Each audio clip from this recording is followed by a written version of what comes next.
Hello friends, welcome back to my YouTube channel cricket with லோகோ. இன்றைக்கி நம்ம என்ன பார்க்க போகிறோன்னா, இன்றைக்கி நடந்த ஒரு த்ரில்லிங்கான மேட்ச் பற்றி தான் பார்க்க போகிறோம். DC vs RR. அது ஒரு சூப்பர் ஓவர் இருக்க போயிருக்கு. ஸோ என்ன என்ன ஏதுன்னு பார்க்கலாம். ஃபஸ்ட்டு நம்ம ஸ்கோர் கார்டை பார்த்துடலாம்.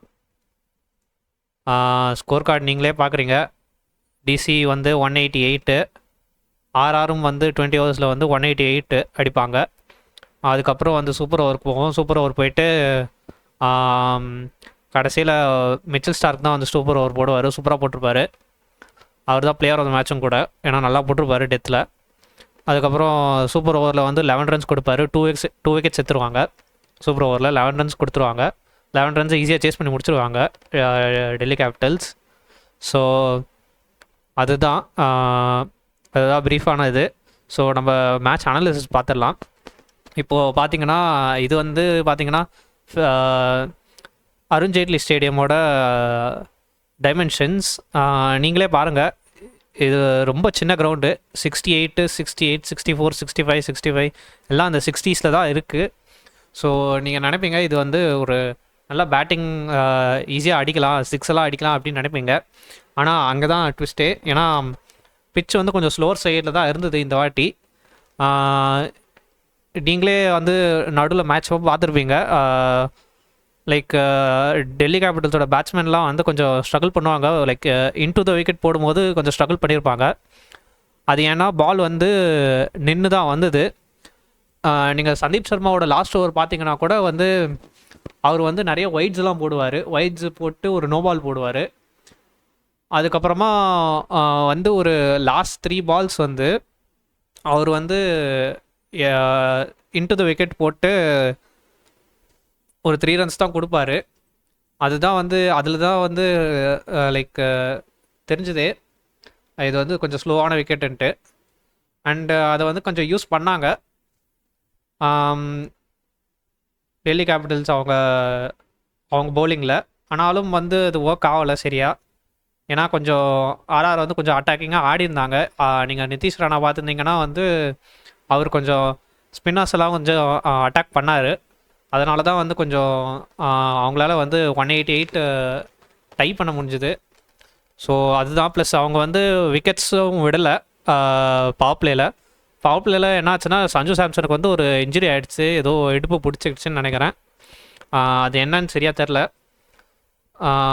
ஸோ அதுதான் வந்து இது. நீங்கள் பார்த்தீங்கன்னா பிச்சு ரொம்ப ஸ்லோவாக இருந்தது. ஐ மீன் ரொம்ப ஸ்லோவாக இல்லை, ஓரளவுக்கு ஸ்லோவாக இருந்தது. ஆனால் வந்து கொஞ்சம் ஸ்டிக்கியாக தான் இருந்தது. பால் வந்து சரியாக பேட்டுக்கு வரல. நீங்கள் மேக்ஸிமைஸ் பண்ணணுன்னா அது வந்து பவர் பிளேயில் தான் பண்ண முடியும். ஆனால் நீங்கள் பார்த்தீங்கன்னா வந்து டெல்லி கேபிட்டல்ஸ் வந்து பவர் பிளேயில் அவ்வளோ அடிச்சிருக்க மாட்டாங்க. டெத்தில் தான் வந்து அடிச்சிருப்பாங்க. டெத்தில் தான் வந்து 77 ரன்ஸ் அடிச்சிருப்பாங்க லாஸ்ட் 5 ஓவர்ஸில். அண்டு இவங்க பார்த்தீங்கன்னா ராஜஸ்தான் ராயல்ஸ் பார்த்தீங்கன்னா பவர் பிளேயில் வந்து 60 அடிச்சிருவாங்க. ஸோ அதுதான் பவர் பிளேயில் தான் வந்து மேக்ஸிமைஸ் பண்ண முடியும். ஆனால் பரவாயில்ல, டெல்லி கேபிட்டல்ஸ் ஹேட்ஸ் ஆஃப் இது டெத்தில் வந்து அடிச்சிருப்பாங்க. ஸோ அதுக்கப்புறம் நீங்கள் பார்த்தீங்கன்னா வந்து மேட்ச்சுக்கு டை ஆனதுக்கு காரணமே வந்து மிச்சல் ஸ்டார்க் தான். அவர் டெத்தில் வந்து செமையாக போட்டிருப்பார். ப்ரில்லியண்ட்டாக வந்து அந்த யாக்கர்ஸ்லாம் எக்ஸிக்யூட் பண்ணியிருப்பார். அதே மாதிரி தான் அவர் தான் சூப்பர் ஓவரும் போட்டார். சூப்பராக போட்டார். ஆனாலும் வந்து 2-4 போயிடுச்சு எப்படியோ. ஸோ அது பரவாயில்ல. ஆனால் இந்த எண்ட் ஜெயிச்சிட்டாங்க. இந்த எண்டு நீங்கள் பார்த்தீங்கன்னா கூட வந்து சூப்பர் ஓவரில் வந்து டெல்லி கேபிட்டல்ஸ் பேட்டிங் ஆடும்போது சந்தீப் சர்மா தான் பவுலிங் போடுவார். அப்போ அவங்களுக்கு வந்து ஒரு 12 runs to win. So 12 runs to வின்னுன்றப்போ டிஃபெண்ட் பண்ணலாம். நீங்கள் பார்த்தீங்கன்னா வந்து அவர் ஃபர்ஸ்ட் இன்னிங்ஸில் போட்ட மாதிரி வந்து கேஎல் ராகுல் ஆடும்போது நீங்கள் பார்த்தீங்கன்னா வந்து ஒரு ஸ்லோவர் பாலில் வந்து ஒரு புல் அடிப்பார். ஆனால் சரியாக மாட்டாது. இந்த பக்கமாக தான் போவோம், மிட் விக்கெட் பக்கமாக தான். 2 ரன் ஓடிடுவாங்க இப்படியோ.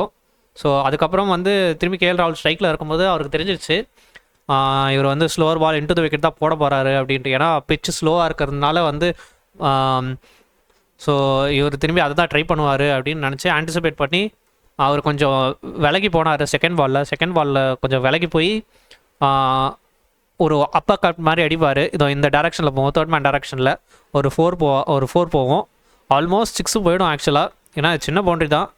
ஸோ ஆல்மோஸ்ட் 6 போயிடும். ஆனால் ஒரு 1 பவுண்ட்ரி கிட்டவே பவுன்ஸ் ஆகும். அதுக்கப்புறமா வந்து பார்த்தீங்கன்னா ஒரு சிங்கிள் அடிப்பார். சிங்கிள் அடித்து ஸ்டப்ஸு கொடுப்பாரு. அது ஒரு நல்ல யார்கர் போட்டுருவார் சதீப் சர்மா. அது எக்ஸ்பெக்ட் பண்ணல ராகுல். ஸோ ஒரு நல்ல யார்கர் போடுவார். யார்கர் வந்து ஒரு பாயிண்ட் கிடச்சிடுவார். பாயிண்ட் கிடச்ச உடனே ஒரு சிங்கிள்.